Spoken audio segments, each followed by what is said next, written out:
today we are in South St. Paul. We're going to be working on a Cessna 206. It's a really cool airplane because it has a stripe, so a painted stripe that we're going to polish and ceramic coat, and then we have the rest of it is bare aluminum. So we're going to polish the bare aluminum and make it look like a mirror.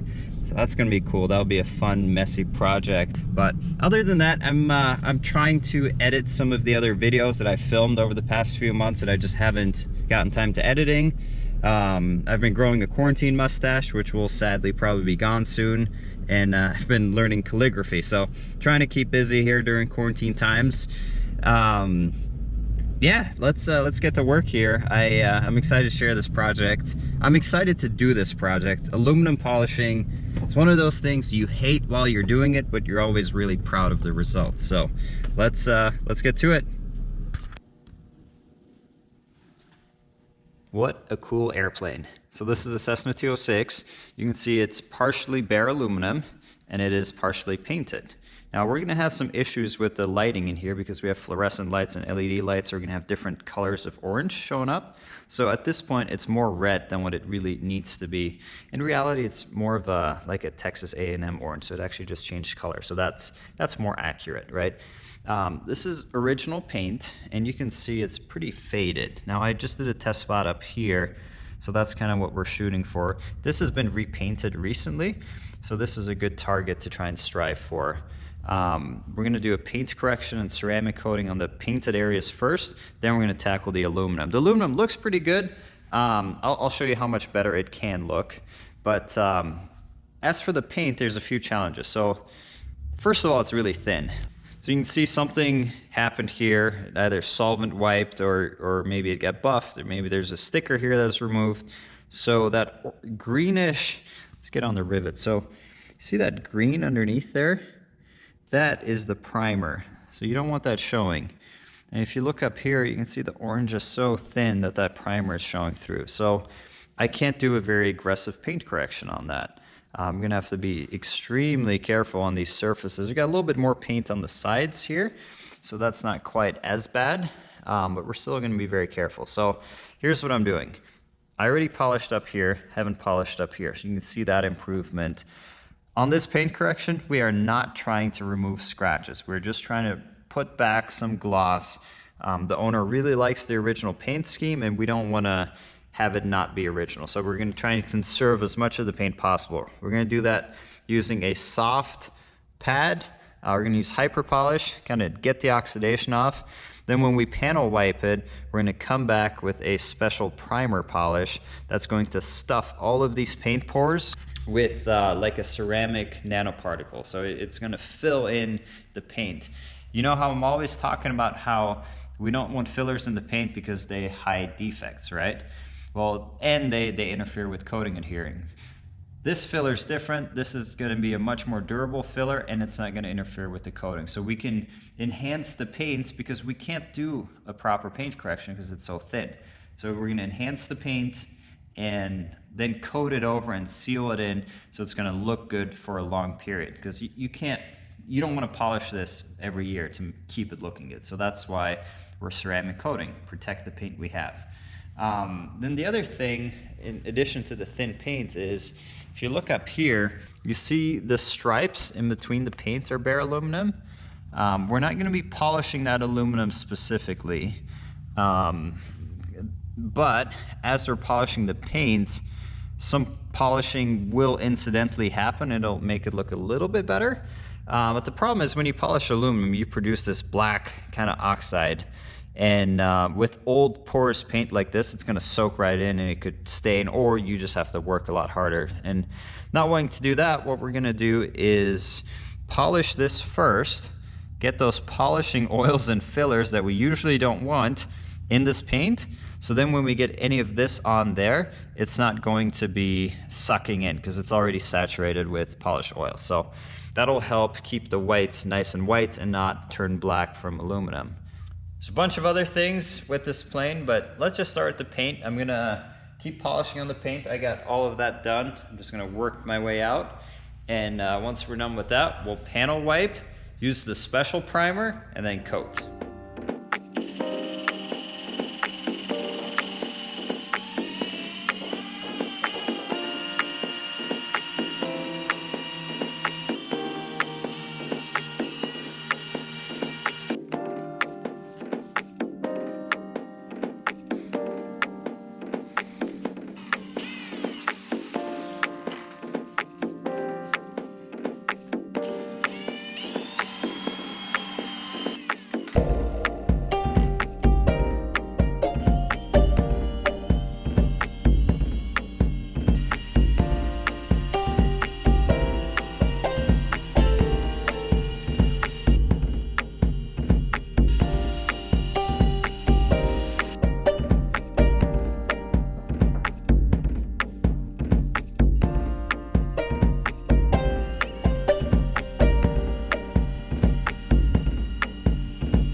like doing these tape lines, but with all the kind of color balance issues, it's hard to show before and after. I am making a difference. I just want to show you the difference. So that's why we're doing the tape.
So the paint is coated.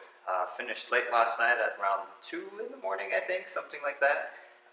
You can't rush old single stage paint. So one of the things I found out was the paint is thin, but it's really hard. So I went with a more aggressive pad, still same hyper polish, and that seemed to help to try and get that oxidation off faster.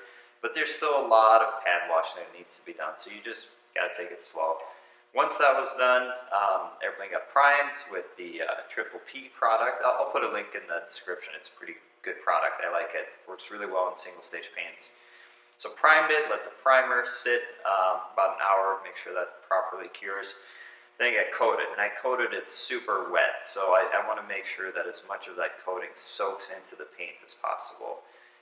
Now that it's coated, it's good to go. I don't think this is ever going to need to be done again.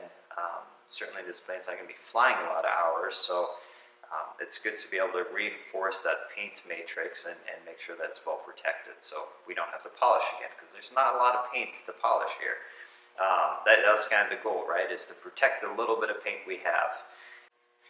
Now I already started a little bit of aluminum polishing last night, mostly just to test and see what works and what doesn't. So I did a few different pads and polish combinations, and you can see this part is kind of done. I don't consider it done, but this is what I was working on.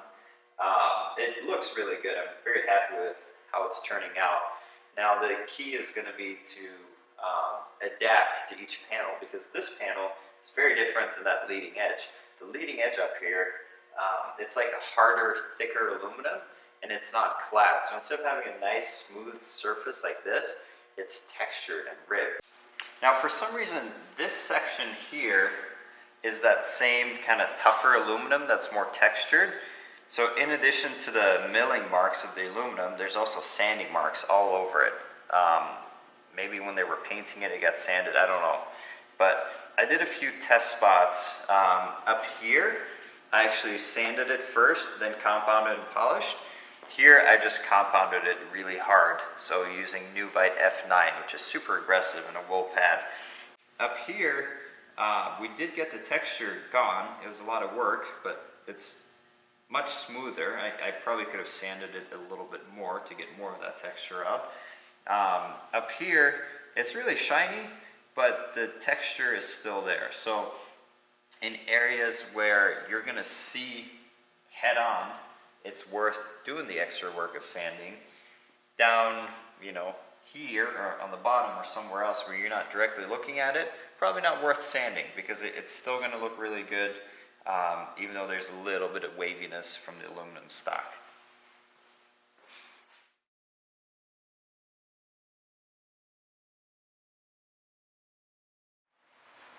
So I'm back.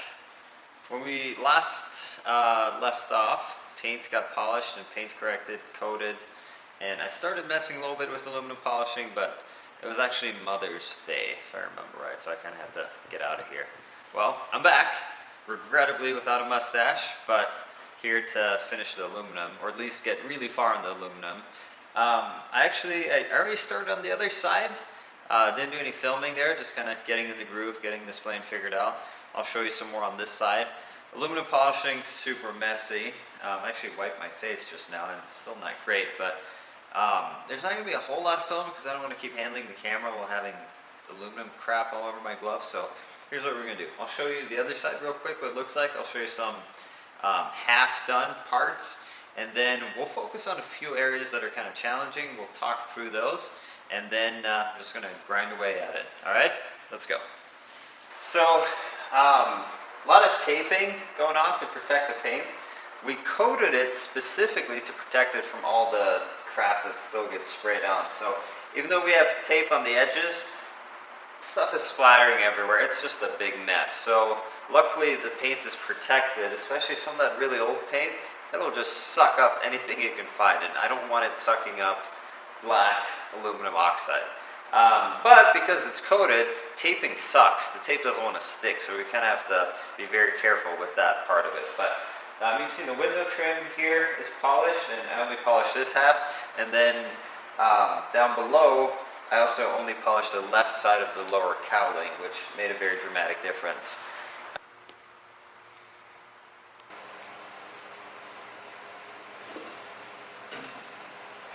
So after carefully taping, we do a knockdown polish step. This is a quick step to remove all the surface contamination and allow us to kind of see what we're dealing with. So I use a little bit of Optimum metal polish. It's a great polish in that it has a really long work time and it basically works with your pad. So I'm using an aggressive wool pad to get an aggressive cut.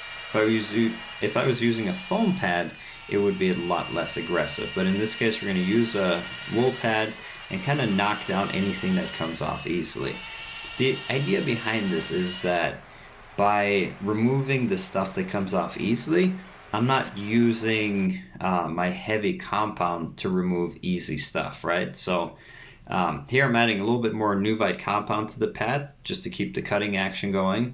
But we're trying to get a better look on what this aluminum looks like. And depending on if it's got texture issues or pitting, we may start with a more aggressive step. Or if it was just surface oxidation, then following this step, we can go straight to a finishing step perhaps. Just like when we're doing paint correction, pad cleanliness is key. So you notice how all those fibers got matted down? That's all the aluminum oxide residue kind of clogging them. Luckily with a wool pad, we can just use a spur and pretty quickly break those apart. Now you do want to wet wash it after a while, but the spur is a good tool to kind of quickly break them up and get back to polishing. So I'm just adding a little bit more Nuvite compound here to further refine that area we were working on.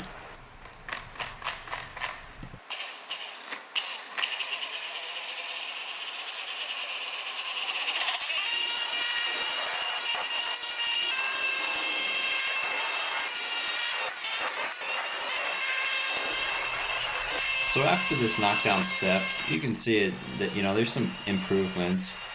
In some cases, the way it looks now might be the starting point of your project. In some cases, that might be the ending point, and you're happy with that.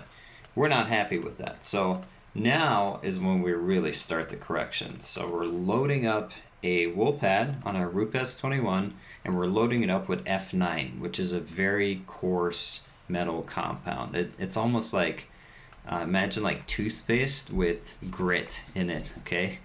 It's super aggressive. So we're priming the pad to make sure all of those fibers are covered, and so the pad itself isn't going to soak up the oxide, so it kind of stays on top. Then we add even more compound and we go to town. So this is basically the Kevin Brown method, except on aluminum. At a low speed setting, we quickly spread in the polish, and you want to do this quickly because you don't want to use up your polish as you're kind of rubbing it around, right? Once you have it evenly spread in, then we bump up the speed and we do our actual correcting run. So you can see the arm motion is a lot slower, a little bit of pressure, and we just work around the panel that we're working on.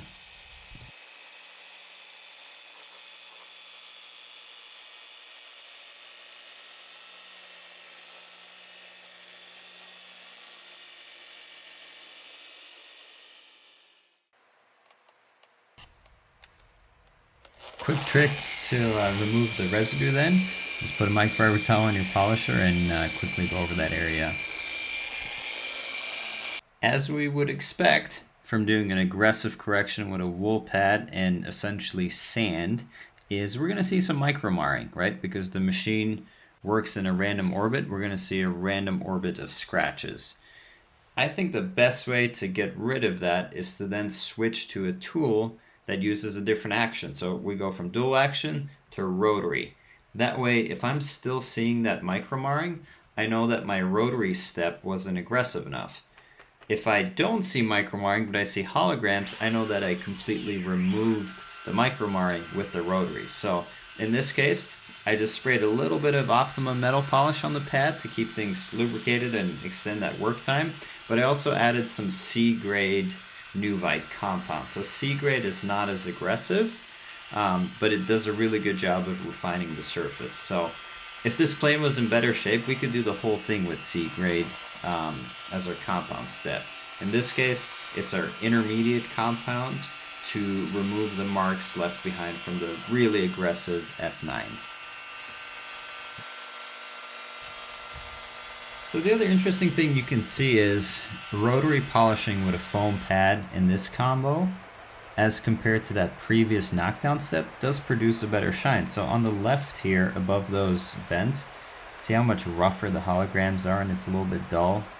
Then what we just did has a deeper gloss. And then up front, you can still see the micromarring because we didn't polish that area yet, right? So we went from deep holograms with the wool pad knockdown step to deep micromarring with the F9 wool pad Rupes to intermediate depth holograms with the foam pad and rotary. And it's important that those new holograms are intermediate depth because our finishing polish is not very aggressive. It's a very fine polish. So this is Nuvite S grade. We're back to the Rupes. We got a soft foam pad, and you don't use very much product at all. Use a slower speed, slower pressure. Again, kind of rub the product in, get it spread out, and then you do your polishing step. And we're going to polish this until most of the residue is gone. You can kind of see the holograms as you're polishing, and you're looking to that surface, making sure your holograms are gone. Once the holograms are gone, you don't want to over polish. If you polish too long, your pad starts getting bogged down with residue, and now you're producing a more pronounced micromarring pattern again. So there really is a fine line between getting those previous steps, holograms out, and then producing your own polishing artifacts by putting new micromarring in. So polished aluminum, it turns out, is extremely soft, meaning it scratches easily. So if you were to just start wiping off this polish residue, you're going to have linear scratches all over your freshly polished surface. So what I found works really well is to put a microfiber towel on your polisher, use that to remove the residue. So then if you do cause some scratches, you're just kind of repolishing the surface again as you go. And that are all of the dirty, messy steps to go from dull oxidized aluminum to something that looks more like a mirror. Now let's do the rest of the plane. Now, as I alluded to earlier, Nuvite C grade, which is a compound, on a foam pad instead of a wool pad and a rotary can actually give you some pretty good results if your starting point isn't that bad. So in this case, this part of the airplane is clad aluminum, so it is topped in an alloy that just polishes easier and looks better. And you can see, you know, that C grade is going to town and making it shiny again.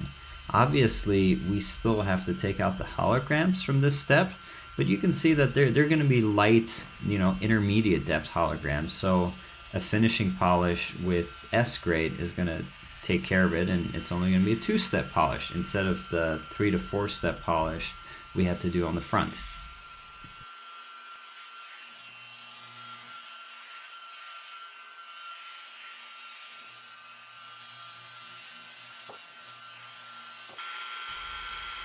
When we get up close, you can see this interesting phenomena that I refer to as polishing shadow. Since the polishing pad is turning clockwise, you can see to the right of those rivet heads, we're not quite getting the same amount of polishing because as the pad hits that rivet head, think of it as it bounces up and it takes time for that foam to expand again to hit the polish or hit the surface. So that's why you see those little black streaks on the backside. Therefore, it is important that when you're dealing with rivet heads like this, that you hit those rivet heads from both sides, or you make sure that whenever you're in the shadow of that rivet head, you come back and do another pass on there and make sure you get that covered. Of course, this isn't as big of a problem with a dual action polisher because that dual action polisher is going to attack the rivet from all sides, but it's just something that you need to think about when using a rotary, and this specific shot does a good job of capturing it. Another consideration with using a rotary, especially when you have taped off areas, is that depending on what side of the rotary you're on, it's going to have a tendency to lift up the tape or push it down, right? So in this case, again, the polisher is turning clockwise. At the 3 o'clock of my pad, there's a down pull. You see how it started lifting that corner? Because at 2 o'clock, it's pushing out on the tape. And at 4 o'clock on the pad, it's actually going to be pulling back in. So if you don't want your polisher to strip the tape off and smear tape glue everywhere, try and approach that tape between 3 and 6 o'clock on your polisher. If you hit it between 12 and 3 o'clock, you're going to start having a little bit of pull. Now, if you're thinking to yourself, why is there no tape on the bottom there? Well, the window trim is actually offset about probably 3 millimeters or so from the bottom of that paint. And because that paint is so highly ceramic coated, there's no tape sticking to it. So in this case, it's actually just easier to be careful and make sure your polisher is not making contact than to try and get tape to stick on there. Now this is another one of those areas where C grade is doing a good job.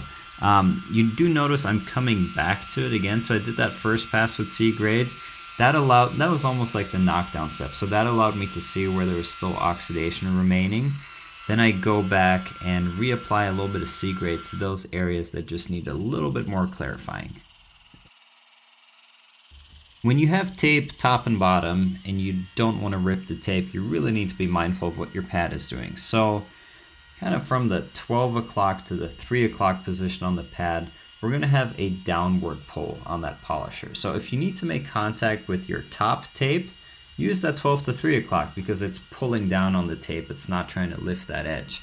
Likewise, if you're trying to work off that lower edge of the tape, using your 9 o'clock to 12 o'clock position, we're going to have a upwards pull on the tape. So you can see the pad is gliding from the tape onto the aluminum instead of trying to go from aluminum to tape edge and lifting that edge up. Now rotaries are powerful tools, but they can also be dangerous if you hang out on that 6 o'clock to 12 o'clock side too much, because they can actually grab and kick back. So Again, this is a clockwise turning pad. I'm working at about 3 o'clock, so the pad is trying to pull the machine up towards your right. If I'm using this side of the pad, it's trying to push the machine down. So 6 o'clock to 12 o'clock, left side of the pad, it's going to try and push the machine backwards. Now, because of the way the pad is held, in this case, if it grabs on the left side, it's actually going to bind itself more and it's going to launch right into my face, probably knock out a tooth. If we're working on the right hand side, if it grabs, it's just going to go away and it's going to release itself. So if you're working on this left side of the pad, that 6 to 12 o'clock, you got to be really careful. If you grab something with that polisher, it's going to kick back really fast. It happens to me still every now and then. It always catches me by surprise. One of the things you can do to reduce the risk is don't push very hard, and also don't trigger lock your rotary. So if it did get away from you, it's a lot faster to turn it off versus having the trigger lock in and having that machine still spinning.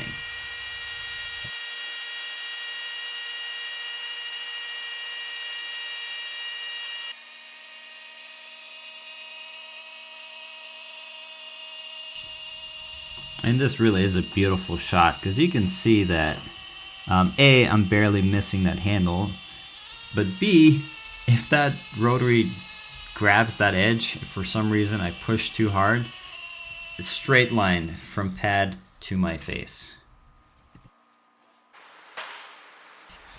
Now if you were watching this video to see me get hit in the face with a polisher, you will be disappointed. It did not happen.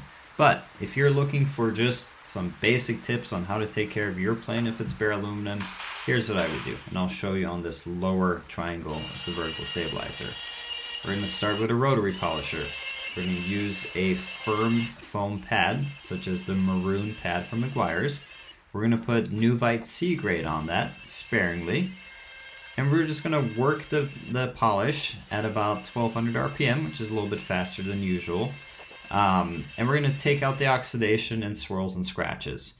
You can see before and after, top and bottom. Nice difference. If there's more oxidation, you can repeat this step, or you can put the C grade on a little bit more aggressive wool pad. Now, we're going to take our holograms from our previous step. We're going to use a dual action polisher to remove those, and we're going to use Nuvite S grade along with a softer foam pad. So I'm a big fan of the Rupes yellow pad. I'll put all these products in the description so you can find them. But here's what that process will yield you. On the top is before, bottom here is after.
for our very final act, we are going to polish the spinner. You can see it's very dull.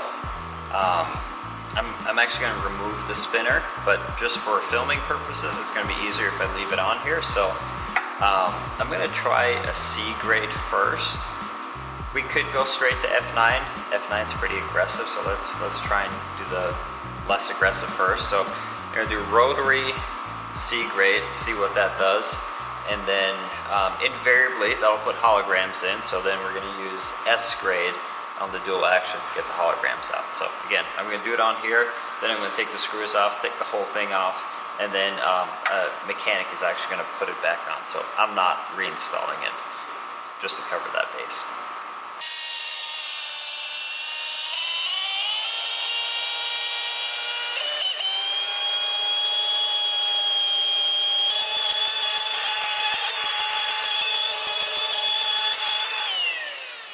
Now, dual action S grade.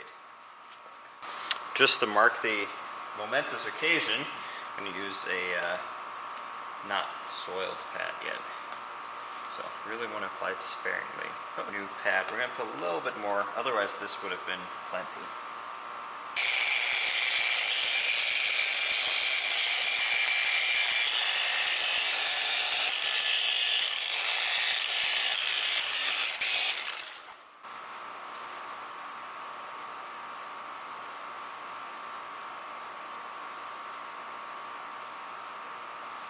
You can see up here where we just did S grade, just not enough cut, it's still dull. Here, where we really went after it with the C grade, looks great. So we're gonna stick with that combo. I don't see the need to use F9, which is the most aggressive one. So let's go with that.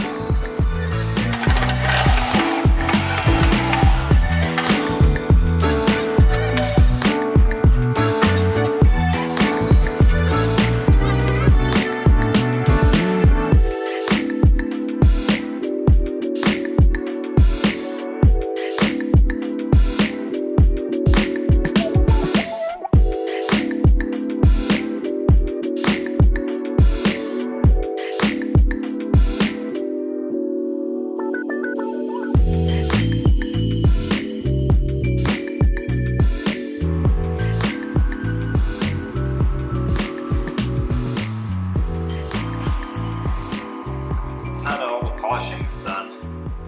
You gotta clean after all the polishing residue because there's dust and just crap everywhere. You gotta take all the tape off.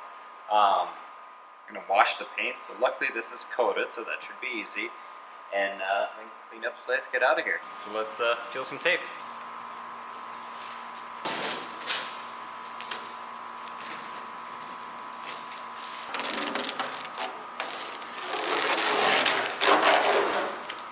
So fundamentally, we got two types of dirt on this plane right now.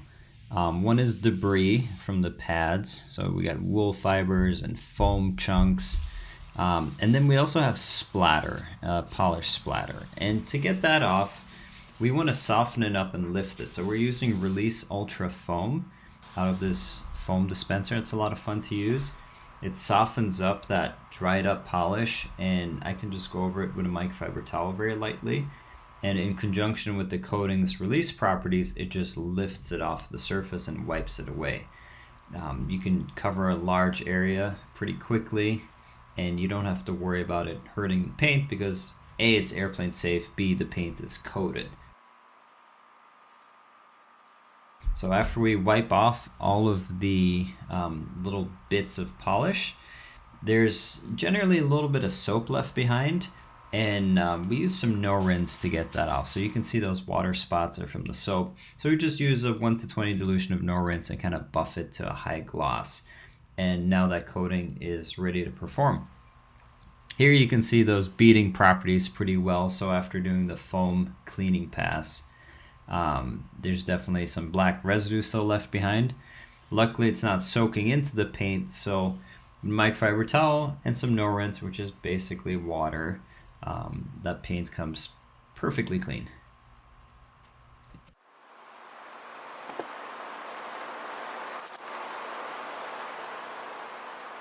So just about done. A little bit of cleaning left of my face. For that, Release Ultra. It works. I don't know if they officially approve of this, but